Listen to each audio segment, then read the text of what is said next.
Hello everyone, welcome back to my YouTube channel. I am Homeopath. Hope you all are doing well. So as you all know, in this video we are going to know about the classification of disease, which is also known as a Hahneman's classification of disease, right? So it is one of the very important question regarding our organic medicine examination, right? In particularly second year, right? This is requested and the suggested video, right? So if you want any video like this, so you can comment below or you can message me on my Insta account, right? So basically in this video we are going to see all the major classification of the disease which is given by Dr. Hahnemann, right? So let's get started.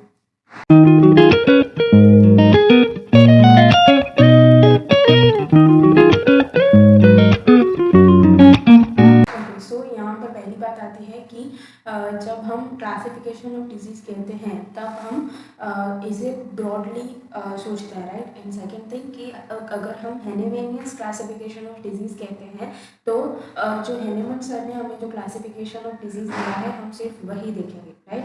So Hahnemann sir ने जो पहले के हमारे starting के aphorisms हैं उसके अंदर तीन चीज़ें बताई थी, which is a indisposition, second one which is a dynamic diseases and third one which is a surgical diseases, right? So लेकिन वो सारी चीज़ें जो हमारे स्टार्टिंग के एफोरिजम्स हैं उसके अंदर आ जाती है, लेकिन हेनेमन सर ने सेपरेटली इस चीज़ को बताया है कि क्लासिफिकेशन ऑफ डिजीज़ या फिर तो डिजीज़ को हम किस तरीके से कैटेगराइज कर सकते हैं, वो सारी चीज़ें हेनेमन सर ने हमें अलग से एक अलग एफोरिज्म में बताई है, राइट? सो इसलिए मैंने इस वीडियो के अंदर सिर्फ उन्हीं चीज़ों को ऐड किया है जो कि उस पर्टिकुलर एफोरिज्म के अंदर हेनेमन सर ने दी थी, राइट? मैं जो इंडिस्पोजिशन प्लस सर्जिकल डिजीज़ को इसके अंदर इंक्लूड नहीं कर रही हूँ, राइट? बिकॉज कि अगर हम एग्ज़ाम में इसका आंसर भी लिख रहे हैं तो हमें सिर्फ एक्यूट एंड क्रॉनिक डिजीज़ के बारे में ही बताना रहता है, राइट? हमें ये नहीं बताना रहता कि what is indisposition and what is the surgical disease according to Hahnemann sir, right? So पहले जैसे कि मैंने आपको कहा कि हम सिर्फ एक्यूट एंड क्रॉनिक डिजीज़ के बारे में डिस्कस करेंगे, राइट? सो फर्स्ट यहाँ पर मैंने एक छोटा सा चार्ट बनाया है, दैट इज़ कि एक्यूट, हेनेमन सर ने क्लासिफिकेशन ऑफ डिजीज़ दिया जिसमें कि उन्होंने दो पार्ट्स बताया, एक्यूट डिजीज़ और chronic disease.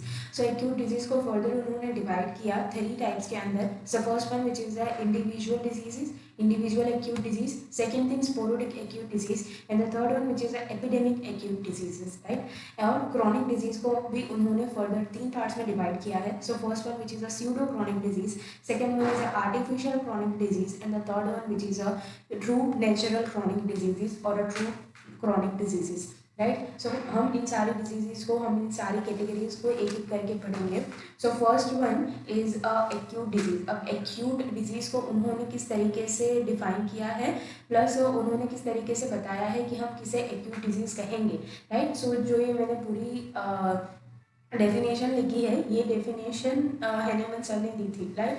So the definition is rapid morbid process of abnormally deranged vital force, right? So rapid है first thing, कहीं पर भी आप acute चीज़ देखो, acute disease देखो तो आपके माइंड में सबसे पहले आना चाहिए कि वो उसका rapid onset होगा, सॉरी उसका जो ऑनसेट है वो एक्यूट होगा, देन उसका प्रोसेस जो है वो रैपिड होगा, right? So rapid morbid process, it is a rapid process, right, of abnormally derange vital force, right? अब जो वाइटल फोर्स है हमारा वो डिरेंज हो जाएगा, कैसे? रैपिडली वो डिरेंज होगा, right? Which have a tendency to finish their course more or quickly but always in a morbid time is known as the acute disease, right? So यहाँ पर क्या कहना चाहते हैं हेनेमन सर कि जो वाइटल फोर्स है हमारा वो एबनॉर्मली डिरेंज होगा रैपिडली, प्लस उसके अंदर कौन से चेंजेस आएंगे, तो उसके अंदर एक टेंडेंसी रहेगी to finish the course, right?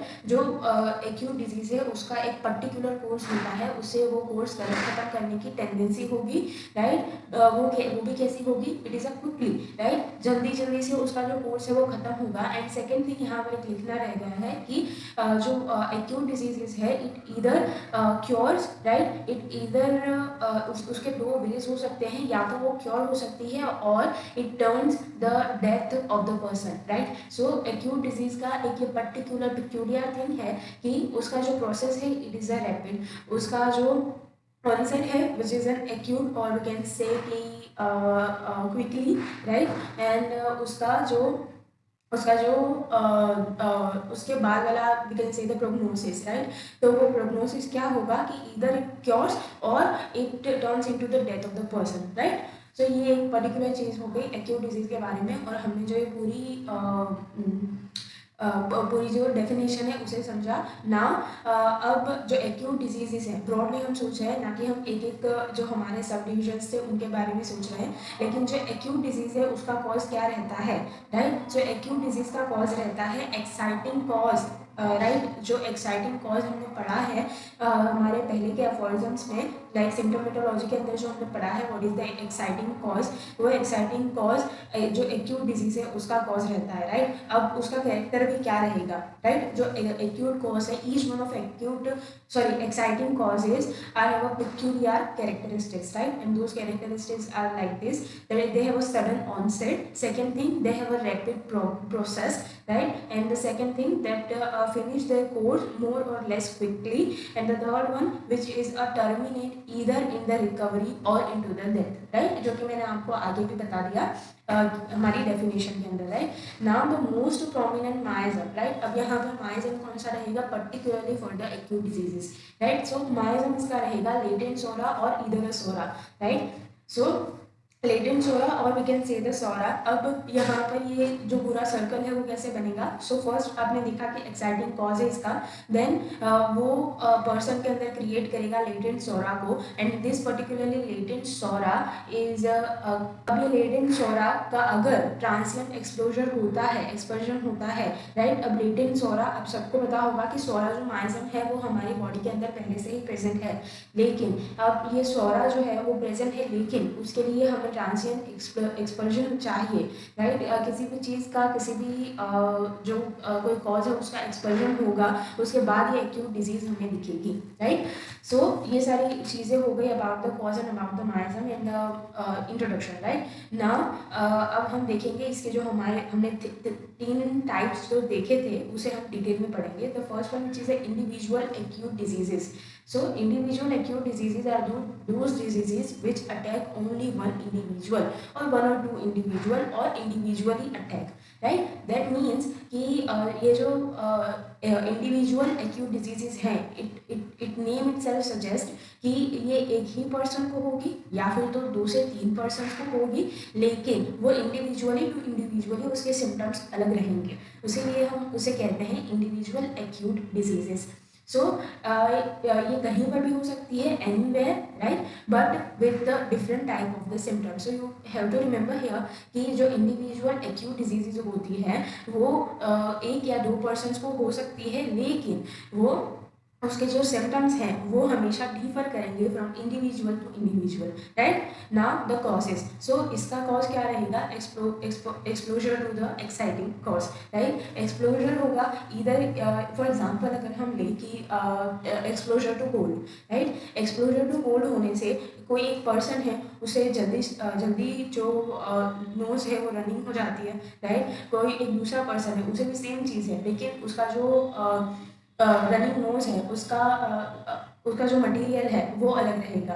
जो फर्स्ट वाला पर्सन है उसका वाटरी डिस्चार्ज रहेगा, जबकि जो दूसरे वाला पर्सन है उसका थिक डिस्चार्ज रहेगा, राइट। सो ये पूरे सिम्टम्स चेंज हो गए, राइट। इस तरीके से इंडिविजुअल टू इंडिविजुअल अगर किसी एक्यूट डिजीज़ के सिम्टम्स चेंज होते हैं तो उसे हम कहते हैं individual acute diseases, right. Now second one which is a sporadic, right. अब स्पोरोटिक जो होती है उसे हम क्या कहते हैं, स्पोरोटिक ये जो वर्ड है वो होम्योपैथी से रिलेटेड नहीं है, या फिर तो होम्योपैथी में इसका ये होम्योपैथी से नहीं आई है, लेकिन स्पोरोटिक जो डिजीजेज होती हैं वो एक मेडिकल टर्म है या फिर तो एक जनरल टर्म है स्पोरोटिक, राइट। सो स्पोरोटिक का मतलब होता है एक ही टाइम पर बहुत सारे इंडिविजुअल को सेम चीज़ होना, राइट। सो इस तरीके से हम समझ सकते हैं कि जो एक्यूट डिजीज़ है, इस तरीके की एक्यूट डिजीज़ है, राइट, वो बहुत सारे इंडिविजुअल्स को होगी, right, at a one time of the period, right. और वो कहीं पर भी हो सकती है, राइट। फॉर एग्जांपल कि एक सोसाइटी है, राइट, उसके अंदर सारे जो वहाँ पर लोग रहते हैं उन सब को सेम चीज़ हुई है, उन सब के सेम सिम्टम्स हैं, राइट। फॉर एग्जांपल कि फूड पॉइजनिंग हुआ है, राइट। तो उस पर्टिकुलर एक टाइम के अंदर उन पर्टिकुलर इंडिविजुअल के अंदर वही सेम सिम्टम्स अगर हमें देखने को मिलते हैं, देन वी कैन से कि ये एक स्पोरेडिक एक्यूट डिजीज है, right. So which people can effect, right. अब कौन से जो पर्सन्स हैं वो इफेक्ट हो सकते हैं इसके अंदर, जिनकी ससेप्टेबिलिटी जो है वो मॉर्बिड होती है, जिनकी ससेप्टेबिलिटी जो है वो ऊपर नीचे लो टू हाई होती रहती है, राइट। ऐसे लोगों को ऐसे डिजीज हो सकती है, right. And the causes, so इसके कॉजेज के अंदर 3 चीज़ें आती हैं। The first one which is a meteoric in the sense कि क्लाइमेटिक हो सकता है, इलेक्ट्रोथर्मिक हो सकता है, एटमॉस्फेरिक हो सकता है, राइट। जो जैसे कि मैंने आपको कहा कि एक सोसाइटी में एक पर्टिकुलर एक जगह की अगर हम बात करें तो वहाँ वहाँ का क्लाइमेट अगर ऐसा है और वहाँ के जो लोग हैं उनकी ससेप्टेबिलिटी जो है वो मॉर्बिड है, तो वहाँ पर कुछ ग्रुप ऑफ पीपल को एक ही एक्यूट डिजीज हुई है, right. Second one which is the telluric, right. Telluric के अंदर आता है अर्थी, राइट, सॉइल और वाटर। इन अगर तीनों चीज़ों के अंदर कुछ ऐसे पैथोजेंस हमें मिलते हैं या फिर तो कुछ ऐसी चीज़ें अलग हो जाती है जिसकी वजह से particularly group of people is affected, they have a same sign and symptoms, so we can say that this disease is a sporadic acute disease, right. And the last one which is a injurious agents, right, either it is a gas or it is water is affected, right.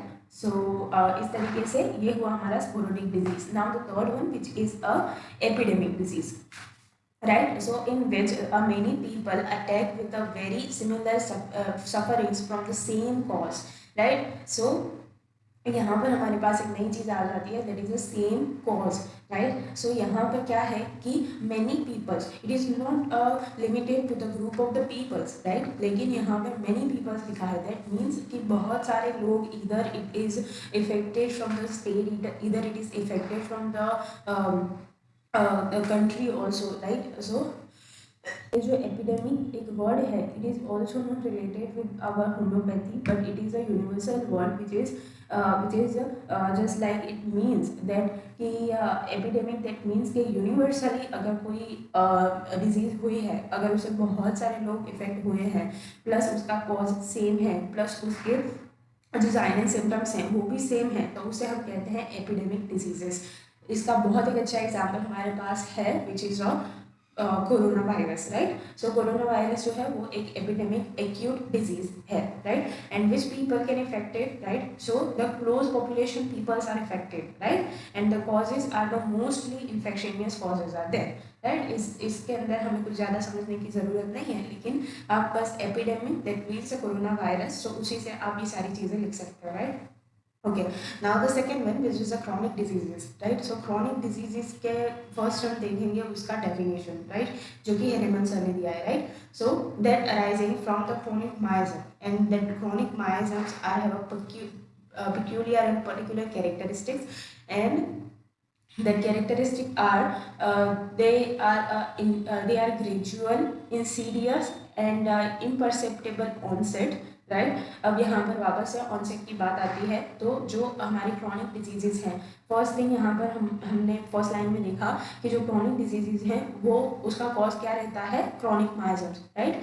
So chronic माइजम्स का character क्या होता है, so first thing कि वो हमें कैसे effect करती है, राइट। सो वो हमें इफेक्ट करती है gradually, right, insidious and the imperceptible, right. So gradual in the sense कि वो हमें धीरे धीरे इफेक्ट करेगी। सेकेंड थिंग इंसीडियस होगा कि कुछ क्रॉनिक डिजीजेस इंसीडियस भी हो सकती है, राइट, कुछ इंसिडेंट्स की वजह से भी हो सकती है।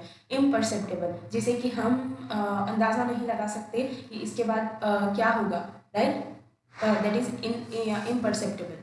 And second thing that unlimited, right, इसका जो प्रोसेस है, राइट, वो अनलिमिटेड है। It is not like acute disease कि इधर इट इज़ क्योर और it turn into the death of the person, right, ऐसा नहीं है। लेकिन क्रॉनिक डिजीज में क्या होता है, उसका जो प्रोसेस है वो अनलिमिटेड होता है, लाइफ लॉन्ग हो सकता है, राइट। और इधर ये जो पूरा क्रॉनिक डिजीज है वो जेनेटिक होता है, दैट मीन्स कि वो जेनेटिकली जो दूसरी जो उनकी पीढ़ी आएगी उसके अंदर भी जा सकता है, राइट।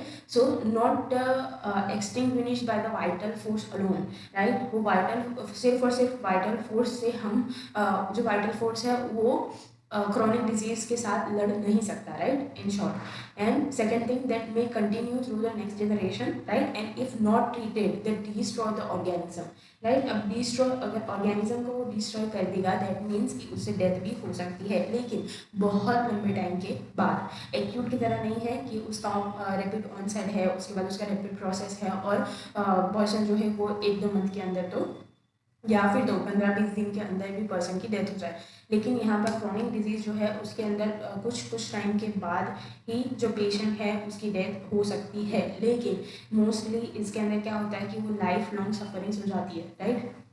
देन उसके टाइप्स जो हमने 3 देखे थे, अब उसे हम डिटेल में देखेंगे, right. So first one which is a pseudo chronic disease. अब स्यूडो दैट मीन्स कि fake, right. So fake chronic disease, right. अब फेक कैसे हो सकती है कोई डिजीज, राइट। सो आपके माइंड में आ रहा होगा कि उसके साइन एंड सिम्टम्स फेक रहे होंगे, लेकिन ऐसा नहीं है। उसके sign and symptoms are true, लेकिन जो उसका कॉज है, राइट, रिमेंबर हियर कि हम यहाँ पर डिजीज़ के बारे में बात कर रहे हैं।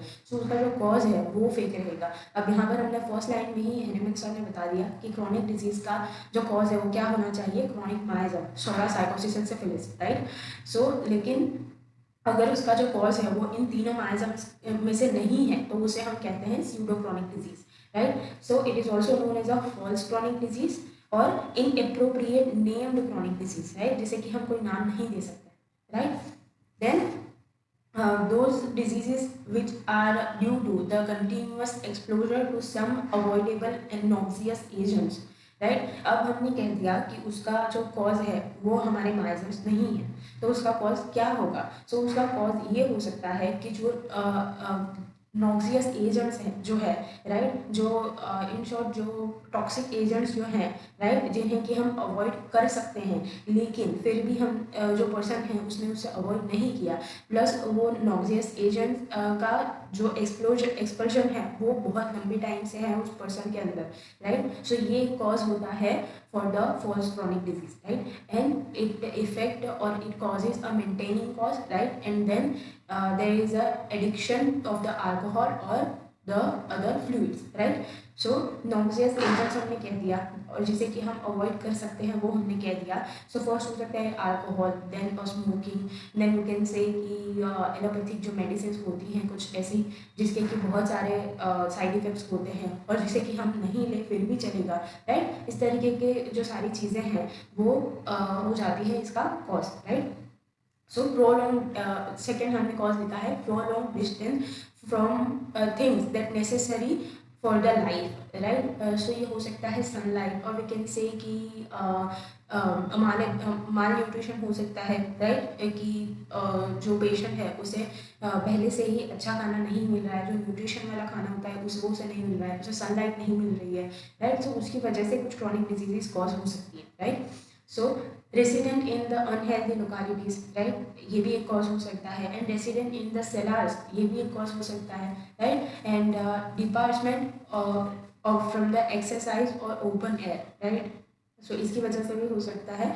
And those type of the diseases are cured by only removing maintaining cause, right. उसके लिए हमें कोई मेडिसिन देने की ज़रूरत नहीं है, लेकिन हम उसका मेंटेनिंग कॉज ही हटा देते हैं तो हमारी जो ये डिजीज़ है वो क्योर हो जाएगी, right. Now second one which is a artificial chronic disease. So first उसकी डेफिनेशन क्या है, that producing artificial by the allopathic medicine और नॉन हीलिंग मेडिसिन और नॉन हीलिंग मेथड, राइट, और prolongated use of heroic medicine in the large increasing dose, right. So अब यहाँ पर हमने क्या कह दिया कि artificial this artificial chronic diseases, right. So हमने पहले देखा था कि स्यूडो क्रॉनिक डिजीज जिसका कॉज है वो माइजम्स नहीं है। Second thing artificial chronic disease, so वो क्रॉनिक डिजीज है नहीं लेकिन उसे बनाया गया है which is an artificial thing, right. Artificial in the sense कि वो नेचुरली नहीं है, उसे बनाया गया है। अब उसे कैसे बनाया गया है बाय द एलोपैथिक मेडिसिन और non healing medicine, right,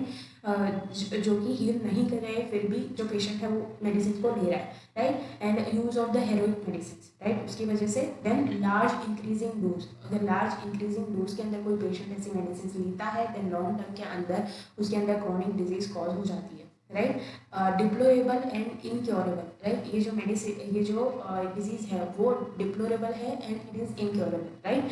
so उसका प्रोग्नोसिस क्या है, if they reach at the considerable height it become very difficult to cure them by any remedies, right, अगर एक हाइट तक, अगर एक पिक तक वो मेडिसिन वो डिजीज चली जाती है तो हम उसे किसी भी मेडिसिन से क्योर नहीं कर पाते, लेकिन अगर वो उसकी वजह से हमारा वाइटल फोर्स इतना वीक नहीं हुआ है, राइट, कि वो उस डिजीज से फाइट ही ना कर सके, राइट, अगर वाइटल फोर्स के अंदर थोड़ा सा भी एनर्जी है, राइट, तो हम उस चीज़ को उस डिजीज को ट्रीट कर सकते हैं, राइट। सो इसका ट्रीटमेंट आएगा if the vital force is not much weakened then we can treat this disease, right. और अब हम देखेंगे third one which is a true chronic disease, right. अब ट्रू क्रॉनिक है दैट मीन्स कि उसे आर्टिफिशियली बनाया भी नहीं गया है प्लस उसका जो कॉज है वो माइजम है, right, easy. So they arising from the chronic miasm which is a psoriasis and syphilis, right. So इसी डिजीज के ऊपर हमने उसके 3 पार्ट्स बनाए हैं, राइट। सो उसके 3 पार्ट्स जो हैं वो है first one simple single, sorry 2 parts हमने बनाए हैं simple and single, and second मैंने हमारे पास complex diseases. So simple and single के अंदर क्या आएगा, psora sycosis and syphilis, right, ये simple and single, and the second one which is a complex जिसके अंदर 2 माइजम या फिर तो तीनों माइजम मिक्स होंगे, सोरा सिफिलिस, सोरा साइकोसिस और साइकोसिस सिफिलिस, और we can say psora sycosis and syphilis, right. So ये सारी चीज़ें हो गई about the classification of the disease, right. So I hope कि ये पूरा कॉन्सेप्ट आपको अच्छे से समझ में आया होगा और ये पूरा वीडियो आपको अच्छे से समझ में आया होगा। अगर कोई भी डाउट है then you can ask me in the comment section और you can DM me on my IG account, link is in the description box, and if you want my handwritten notes then you can check the description box below or you can DM me on my IG account, right. If you like this video then please like, comment, share and subscribe to my channel, and thank you so much for watching.